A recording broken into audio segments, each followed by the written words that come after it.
So former United States President Donald Trump is calling on Americans to unite. The Republican frontrunner survived an assassination attempt during a campaign rally in Pennsylvania over the weekend. Trump shared a message on his Truth Social site that it was God who prevented the unthinkable from happening. The suspected gunman, 20-year-old Thomas Matthew, was shot dead. He allegedly fired at Trump, grazing his ear and killing another person. Trump has urged his supporters not to allow evil to win.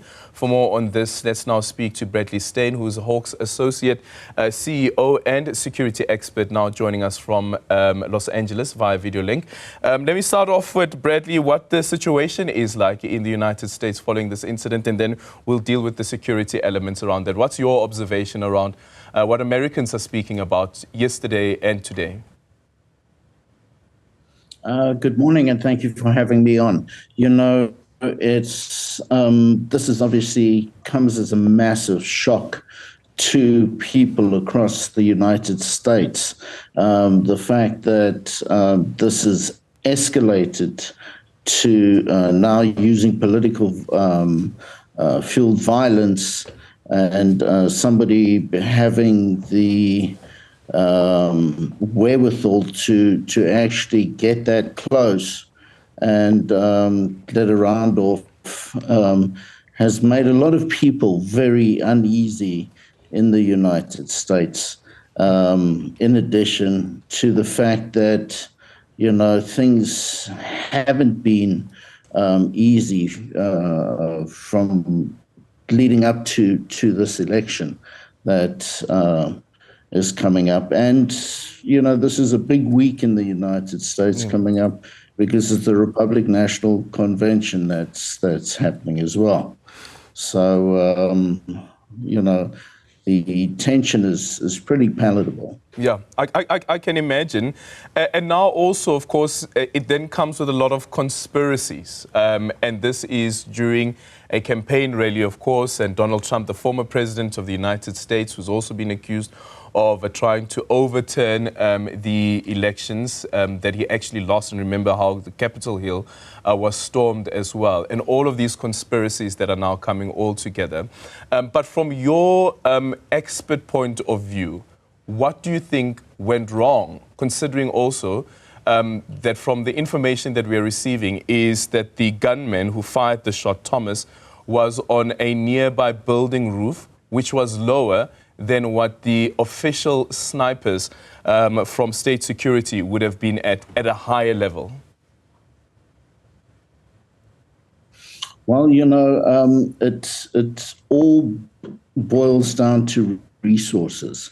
And, you know, does a former president get X amount of resources, but a former president that is now the Republican nominee for the upcoming election, does that bump his threat level up? You know, what is very interesting to see and what's going to come out in the wash, hopefully during the investigation that the FBI is going to go through, and in addition to the Secret Service and other agencies, is to establish why that person was able to get so close. But, you know, everybody can armchair quarterback this or, you know, scrum off this. But, you know, ultimately the kudos to this counter-sniper team within the U.S. Secret Service for you know, taking this guy down so quickly, because literally they heard the rounds go off and they identified the threat and shot him. You know, it's going to be interesting to see what comes up in the investigation. I'm just baffled by the whole thing, the fact that he was able to get that close. And for South African viewers, it's about 119 meters. Yeah, and that's the thing about it, because some of the eyewitnesses speaking to various local media also say that they saw the man climb the building with a rifle. They told the police that, hey, listen, there is a man who's climbing a building with a rifle. And some say that they felt that they were being ignored. There's another report that came out that the local police actually tried to stop him, but then he pointed a firearm at one of the police officers, who then retreated. Yeah, so like I said, what's going to be interesting over the next few days is all this other intelligence that they're going to get from people and eyewitnesses, etc. And hopefully heads are going to roll, because if that was the case, then people aren't talking to people, and the last time that happened, they had 9/11, when people aren't speaking to people and handing across actionable intelligence. So, but what I find so reminiscent of this whole situation is what happened at Nelson Mandela's inauguration and the plot to assassinate him. These are very key instruments of war that can unseat a government. So it reminds me a lot of the situation where my former commander Andre Lincoln foiled a plot to assassinate Nelson Mandela at his inauguration. And thank God they didn't use that caliber of weapon on President Trump, because that caliber of weapon they wanted to use was a .50 caliber. Yep. And this was from a 7.65 or a AR-50 type of caliber. Yeah.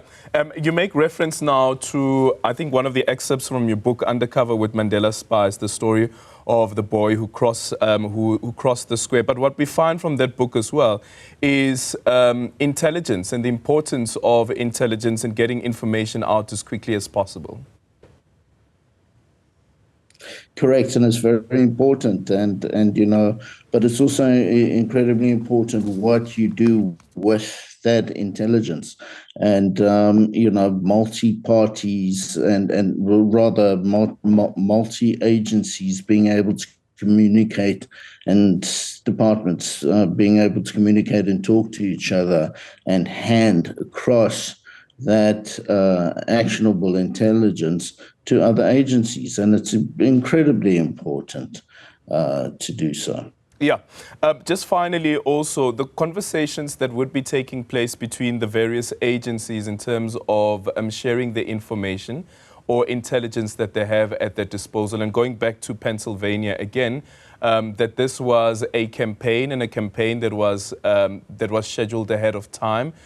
Speak to us quickly about what would ordinarily happen when we know that a former head of state or perhaps the heads of state will be arriving at a certain venue in terms of the bomb sweeps and so forth?